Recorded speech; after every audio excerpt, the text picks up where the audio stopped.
Selamat pagi, Bapak, Ibu, saudara sekalian. Kita berjumpa dalam acara Sapaan Gembala Gereja Kristen Indonesia. Saya berharap saudara dalam keadaan sehat dan tetap semangat.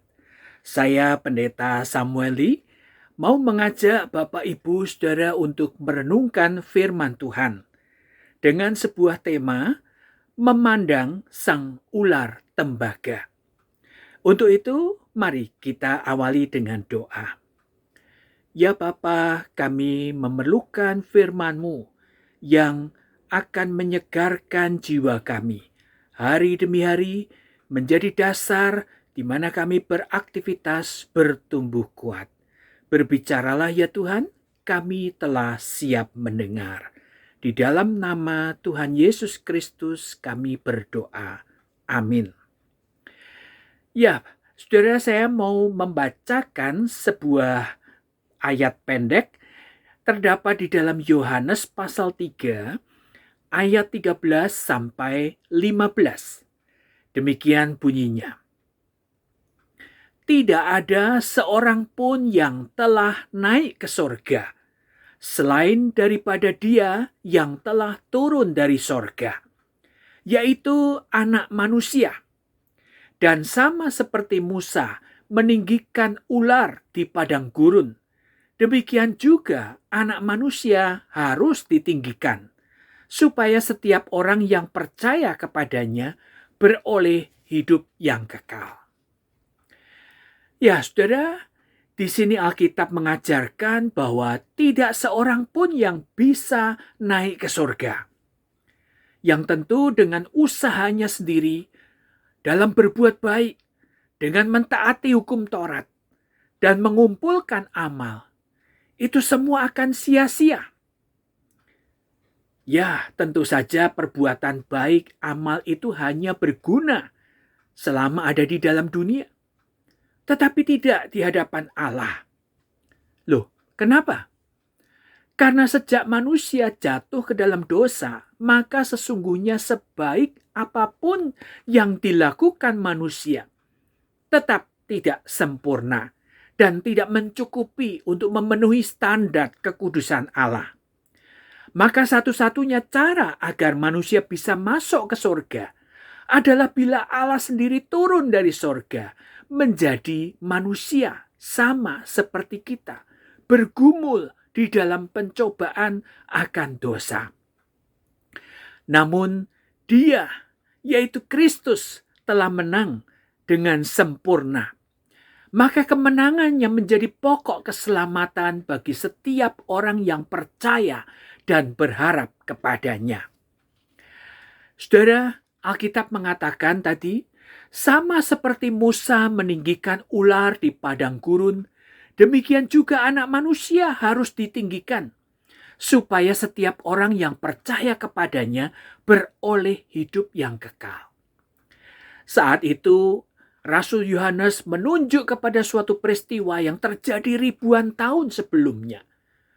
Apakah saudara masih ingat kisahnya? Itu terdapat di dalam kitab Bilangan pasal 21 ayat 4-9. Ketika para nenek moyang mereka, yaitu bangsa Israel, keluar dari Mesir, melalui Musa, Tuhan telah melepaskan mereka dari perbudakan di Mesir. Mereka dipanggil untuk mewarisi tanah perjanjian Kanaan yang berlimpah dengan susu dan madu. Tetapi perjalanan ke tanah perjanjian itu bukanlah suatu perjalanan yang singkat dan lancar. Ada banyak rintangan, ada banyak kesulitan. Mereka harus melewati tanah yang gersang, di mana tidak ada air untuk diminum dan roti untuk dimakan. Ketika terjadi kesulitan itu, apa sikap mereka? Ternyata Alkitab menceritakan berkali-kali mereka memberontak kepada Tuhan.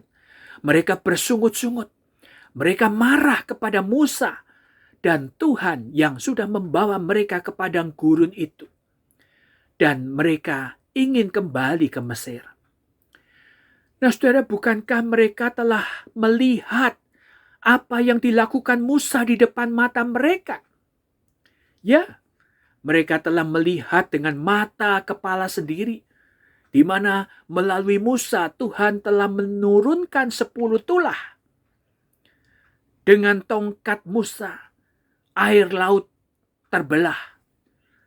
Bahkan mereka mengalami sendiri tiang awan dan tiang api, roti mana yang turun dari surga, sesuatu hal yang luar biasa. Dan apa sulitnya bagi Tuhan memberikan mereka minum air. Tetapi mereka melupakan semuanya itu. Mereka sulit memahami karya Tuhan itu sebagai bagian dari pemeliharaan Allah. Sesungguhnya, saudara, perjalanan hidup kita, umat Tuhan, sama seperti perjalanan bangsa Israel di padang gurun. Tuhan telah membebaskan kita dari belenggu dosa. Namun kita tidak langsung diajak masuk ke surga. Tetapi kita harus berjalan di padang gurun dunia ini. Bagaimana caranya agar kita tidak seperti bangsa Israel yang memberontak kepada Tuhan itu, sehingga mereka gagal masuk ke tanah Kanaan?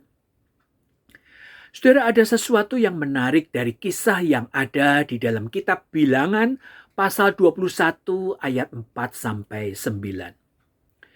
Ketika mereka bersungut-sungut melawan Tuhan dan Musa, maka datanglah ular-ular tedung yang memagut mereka. Sehingga banyak dari antara bangsa itu yang mati dipagut ular. Maka datanglah mereka kepada Musa dan mengaku dosa, serta memohon agar ular-ular tedung itu dijauhkan dari antara mereka. Nah, saudara, bagaimana caranya Tuhan menolong? Saya pikir Tuhan menyuruh Musa memukulkan tongkatnya ke ular-ular tedung itu. Atau memberinya racun ampuh, sehingga ular-ular itu mati semua. Ternyata tidak. Tetapi Tuhan memerintahkan Musa untuk membuat seekor ular dari tembaga yang ditinggikan pada sebuah tiang. Jadi ular-ular tedung itu masih ada. Tuhan tidak menyingkirkannya. Namun ketika ada orang yang dipagut ular tedung itu, tetapi dia memandang kepada ular tembaga yang ditinggikan itu, maka ia tetap hidup. Nah, saudara-saudara, terkadang Tuhan mengizinkan kita mengalami serangan dari ular-ular tedung itu. Kita barangkali sudah berdoa meminta kepada Tuhan menyingkirkan kesulitan ular tedung itu di dalam kehidupan kita. Tetapi seolah Tuhan tidak menjawab. Kesulitan dan pencobaan tidak menyingkir di dalam kehidupan kita. Benarkah saudara bahwa Tuhan tidak menolong? Jangan ragu. Pandanglah kepada sang ular tembaga, yaitu Yesus Kristus yang telah menang. Maka ular-ular tedung itu tidak akan mencelakakan kita. Bahkan Tuhan sanggup menjadikan saudara pribadi yang tangguh. Dia berjalan bersama kita, melewati padang gurun dunia ini. Dan dia sudah menang. Pandanglah terus anak manusia yang ditinggikan di atas kayu salib itu. Saudara, selamat melakukan aktivitas kita masing-masing. Tuhan memberkati.